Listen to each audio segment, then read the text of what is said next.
हम वही वाला डिस्कशन वापस स्टार्ट करते हैं जहां से राब्ता टूटा था। आई होप कि मेरी आवाज आपको क्लियर आ रही होगी। Yes sir. Okay good, thank you. तो यहाँ तक मैंने आप लोगों को समझाया कि जब आप यहाँ पे 0 दे देते हो तो ये 0 जे 1 में यहाँ पे कन्वर्ट हो जाएगा और ये 1 एज इट इज यहाँ पे फॉरवर्ड हो जाएगी इस लाइन पर। अगर इसका दूसरा इनपुट मालूम नहीं हो तो आउटपुट का डिसीजन नहीं ले सकते हो। तो अब यहाँ पर यहाँ तक हम 1 को पहुंचा गए हैं। अब यहाँ पे देखते हैं कि ये जो दूसरा हमने 1 यहाँ पे दिया तो इसका क्या रिजल्ट निकलता है। ये 1 इस तरफ भी आया, इसने तो ऑलरेडी डिसीजन ले लिया, और यही 1 इस तरफ आया, लेकिन ये इस 1 के जरिए ये गेट भी डिसीजन नहीं ले सकता जब तक इसका दूसरा इनपुट मालूम नहीं हो। तो आप देखते हैं कि वो वाला 0 जो हमने वहां पे पुट किया था वो 0 यहाँ पे 1 में कन्वर्ट हो गया है और इस इनपुट पर भी 1 है, इस इनपुट पर भी 1 है। जब NAND गेट के दोनों इनपुट 1 हो जाते हैं तो उसका आउटपुट क्या हो जाता है, 0 हो जाता है। 0। इसका आउटपुट क्या बन गया, ये बन गया 0। तो ये 0 हम यहाँ पे पुट कर लेते हैं।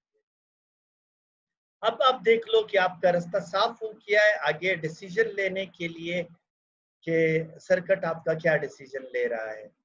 वो 0 जो यहाँ पर आया आप देख लेते हो वो यहाँ पर आ गया है। अब इस गेट को जो इनफैक्ट एक जो है आपने जो है 1 दिया हुआ था, दूसरा इनपुट मालूम नहीं है, ये डिसीजन नहीं ले सकता। लेकिन इस गेट को जो आपने 0 इनपुट एक इनपुट पर दे दिया तो ये डिसीजन ले सकता है, क्योंकि अकॉर्डिंग टू दिस थ्योरम ये डिसीजन लेगा और आउटपुट क्या बनेगा, आउटपुट 1 बनेगा। ठीक है, ये तो नॉन कम्प्लीमेंटेड फॉर्म है, कम्प्लीमेंटेड फॉर्म में इससे 1 बनना है। ठीक है, तो अब क्या है कि यहाँ पर क्या आएगा आपके पास, यहाँ पर आपके पास आएगा 1। देखिए इस आउटपुट पर क्या आया, 1 आया। सो आपका डेटा इनफैक्ट क्या था, 0, और डेटा कंप्लीमेंट क्या है आपके पास 1 है। तो ये 1 आप देख लीजिए, ये 1 इस रास्ते से यहाँ तक आ जाता है, 0 बनेगा। तो ये वाला 1 जब यहाँ पर आएगा तो 1 और 1 क्या बना देगा, 0 बना देगा। गुड। तो अब देख लीजिए कि आउटपुट उस गेट का क्या बना, इस गेट का गेट आउटपुट जो बना 0। बी रिमेंबर के इस तरह के लेच में यहाँ पे जो भी डेटा आता है यहाँ पे उसका अपोजिट आता है, यानी ये डेटा है तो ये क्या होगा, ये डेटा कंप्लीमेंट है। इस आउटपुट को क्यू कहते हैं और इसको क्या कहते हैं, क्यू कंप्लीमेंट कहते हैं। तो अब इस एक साइकिल को हमने चलाया और एक साइकिल से आपको क्या पता चला कि अगर इनेबल 1 हो, जब आप डेटा इंटर करते हो, डेटा यहाँ से इंटर करते हो और ये इसका कंट्रोल इनपुट है और ये इसका डेटा इनपुट है। तो अगर कंट्रोल इनपुट जिसको इनेबल कहते हैं वो अगर 1 हो तब आप डेटा इंटर कर सकते हो, और वो जो डेटा आप इंटर कर लेते हो वो यहाँ पर आके सेव हो जाता है। यहाँ पे वो डेटा एज इट इज आ जाता है और यहाँ पे उस डेटा का कंप्लीमेंट आ जाता है। ये बात क्लियर है? पे भी 0 आएगा। अभी मैं थोड़ा सा और चलाऊंगा आपको और तो क्लियर हो जाएगा कि मैं क्या करने वाला हूँ। अब मैं क्या करता हूँ, मैं इस 1 की जगह यहाँ पे 0 पुट कर लेता हूँ। इस 1 की जगह मैं यहाँ पे क्या पुट कर लेता हूँ, 0। अब देखिए क्या होगा सर, वो लास्ट वाले का एक इनपुट 0 आएगा ना? कहाँ पे, मुझे यहाँ पे 0 आएगा, यहाँ पे 1 आएगा। नहीं सर, क्यू डैश इसके जो इनपुट्स हैं, एक 0 है, दूसरा भी 0 होगा ना? नहीं, क्यू डैश जो उसका अपोजिट आता है वो 1 आता है, 0 क्यों आएगा? देखिए नहीं सर, इनपुट की बात कर रहा हूँ सर, इनपुट जी, इनपुट की बात कर रहा हूँ सर, इनपुट सर इसका। या आपकी बात कर रहे हो? नहीं सर, इधर जो इनपुट आएगा ना। अच्छा, आपकी उंगली तो मैं नहीं देख सकता हूँ, सिंपल मैं कह रहा हूँ कि ये आउटपुट है, क्यू आउटपुट है, क्यू कंप्लीमेंट जो है आउटपुट का कंप्लीमेंट है। मुझे बात समझ में आ गई आपकी, मैं अभी बता देता हूँ। ठीक है, ठीक है, इसको बाद में मिटा देना। ठीक है, अभी आपने बना दिया। अच्छा, ये जो आप कह रहे हो ना, ये देखिए यहाँ पे 1 आया ना, ये 1 तो आप समझ रहे हो। जी जी सर। जी, आप सही कह रहे हो। दूसरा इनपुट जो है इनफैक्ट वहां से आना है ना, जी तो सर। ये वाला 1 इस रास्ते से आ जाता है। मैं बना देता हूँ आपके लिए। ये 1 देखिए यहाँ पर आ रहा है ना, ये 1 इस रास्ते से कहाँ पे जाएगा, यहाँ पर बिल्कुल सर, इसके इनपुट पे जाएगा। जी सर। आएगा ना। तो 1 जी और सर। 1 क्या बना देगा, 1 मल्टीप्लाई जीरो बाय बना। 1 इज इक्वल टू 1, और उसका कंप्लीमेंट क्या होता है, 0 होता है। तो ये जीरो। 0 यहाँ पे बना। ये बात क्लियर हो गई। जी और सर। ये 0 जब इस रास्ते आएगा, यहाँ पे दूसरा भी 0 है, वैसे एक भी 0 सिर्फ तो आउटपुट क्या बना देगा, वो यहाँ पर 1 बना देगा। अभी बात जी सर। क्लियर होगी। जी सर। Okay good. ओके, जब क्लियर हो गया, अभी देखिए मैं क्या चेंज करता हूँ। मैंने यहाँ पे 1 की बजाय 0 पुट कर दिया, ये देखा आप लोगों ने। तो जब मैंने यहाँ पे 0 पुट कर लिया, तो देखिए सर्किट में क्या चेंज प्रोड्यूस होगा। बी रिमेंबर कि जब आप इनेबल को 0 करते हो, अब डेटा कुछ भी कर लो, पुराना वाला डेटा सेव रहेगा, उसका कोई कुछ भी नहीं बिगाड़ सकेगा जब तक पावर सप्लाई हो। अभी मैं प्रूफ करके बताता हूँ। जब इनेबल को आपने 0 कर लिया तो क्या हुआ, तो यहाँ पे भी 0 आएगा। अब देख लीजिए,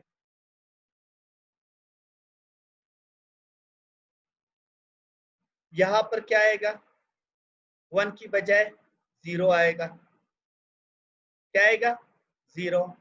अब जो नया नया मैं लगा रहा हूँ उसको देखते जाए, और यहाँ पे क्या आएगा, 0 आएगा। ठीक है, प्रीवियस 1 जो है अभी खत्म हो जाएगा, वहां पे क्या क्या आएगा, 0 0 आएगा। ये देख लीजिए, 0 का मतलब क्या, 0 का मतलब लो आउटपुट पे 1 लॉस। बनना, और इस 0 का मतलब भी आउटपुट पर क्या बनना है, 1 बनना है। सब जरा देख लीजिए।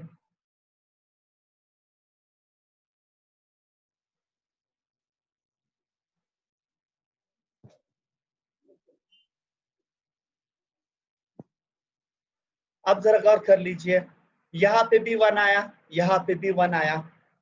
1 के जरिए क्या ये गेट डिसीजन ले सकता है,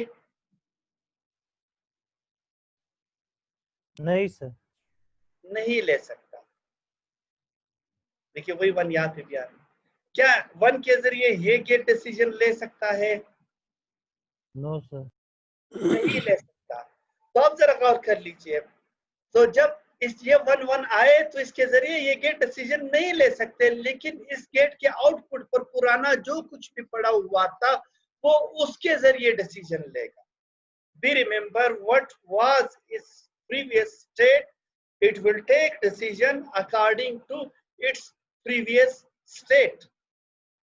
So अब previous state इसका क्या था, देखिए यहाँ पे 1 अभी पड़ा हुआ, ये डिसीजन नहीं ले सकता, लेकिन पहले साइकिल में जो हमने आउटपुट पे 1 लाया, वही 1 जब यहाँ पर आएगा तो 1 1 क्या बनेगा, 0 बनेगा। और वही 0 जब यहाँ पर आएगा, 1 1 0 क्या 0 बनेगा, 1 1 बनेगा। 1 बनेगा।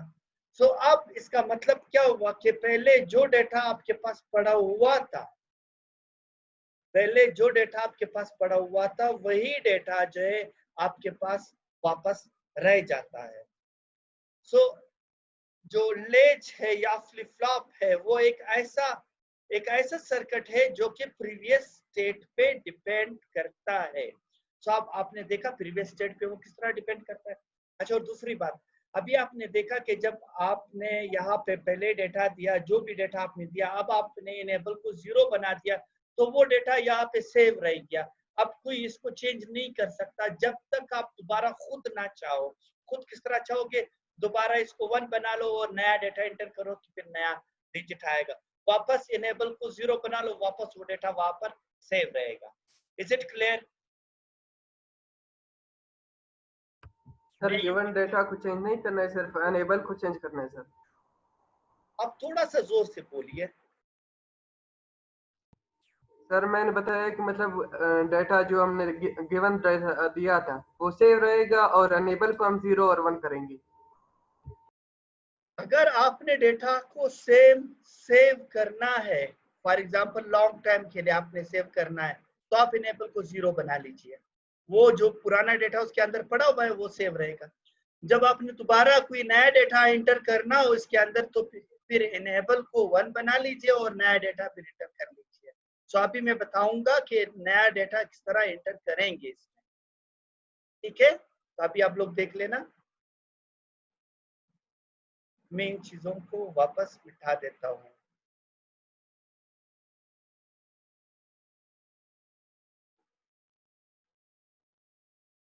देखिए, अब मैंने इनेबल को वापस क्या बनाया, 1 बना दिया। इस गरज से 1 बनाया क्योंकि अभी मैं नया डेटा एंटर करने वाला हूँ। नया डेटा एंटर करने के लिए जरूरी है कि आप इनेबल को 1 बना ले, फिर डेटा एंटर कर सकते हो, अदरवाइज नहीं कर सकते हो। वो तो मैंने प्रूफ करके दिखा दिया। अब मैं क्या करता हूँ, अब पहले मैंने 0 एंटर किया था डेटा की जगह पर। ये डेटा है, डेटा इनपुट है, और ये उसका इनेबल है। अब मैं क्या करता हूँ, अब मैं वहां पर 0 की बजाय 1 पुट करता हूँ। अब यहाँ पे क्या पुट कर लेता हूँ, 1 पुट कर लेता हूँ। तो यहाँ पर क्या आएगा, 1 आएगा।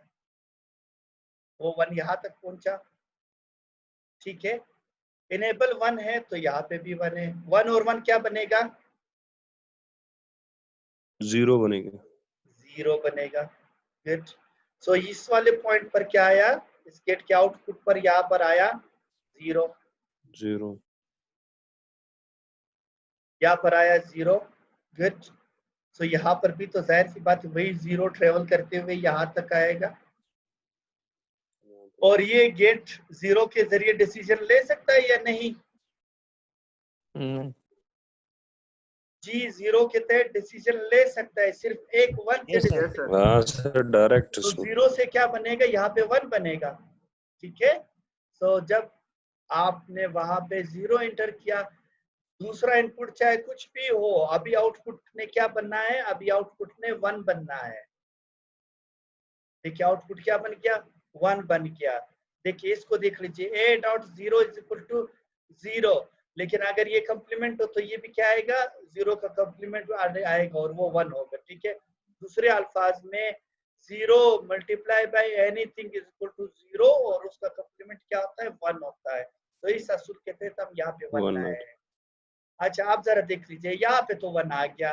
यहाँ पे 1 आने का मतलब क्या है कि वही 1 उस गेट के आउटपुट से दूसरे गेट के इनपुट पर भी पहुंचेगा। आएगा या नहीं आएगा, इस इनपुट पर भी पहुंचेगा, आएगा। अच्छा अब ऊपर वाला पोर्शन क्लियर हो गया, नीचे के पोर्शन की तरफ देखते हैं। वो 1 जो वहां पे आ रहा था, वो 1 जब नॉट गेट से गुजरेगा तो क्या बनेगा, 0 बनेगा सर। 0 बनेगा, श्योर। अच्छा वो 1 जब नॉट गेट से गुजरा तो यहाँ पे क्या बना, 0 बना। 0 बना। तो इसका मतलब ये है कि वही 0 जो है नैंड गेट के इनपुट पर इंटर हो रहा है इस जगह पर।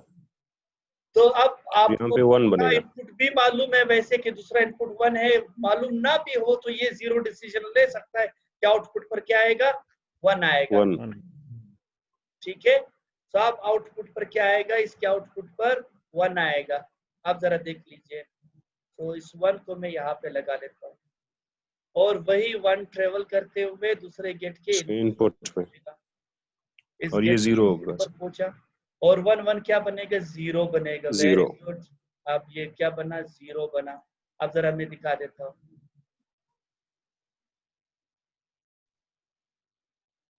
अब ये क्या बना, 0 बना। तो एक बात का सबूत तो मिल गया कि जब इस जगह पर हम 1 रखते हैं तो आउटपुट पर 1 आता है और आउटपुट का कंप्लीमेंट 0 आता है, और इस जगह पर जब 0 रखते हैं तो आउटपुट 0 आता है और उसका कंप्लीमेंट 1 आता है, जो पिछले साइकिल में हम लोगों ने देखा। दूसरी बात मैंने पिछले साइकिल में प्रूफ करके दिखाया, यहाँ पे वापस मैं बता देता हूँ। अब अगर आप इनपुट को 0 रखते हो, इनपुट को नहीं, इनपुट ये है, ये उसका कंट्रोल है जो इनेबल इनपुट है, इनेबल को अभी वापस 0 बना लो। जब इनेबल को 0 बना दिया तो अब इस डेटा का कोई कुछ नहीं बिगाड़ सकता।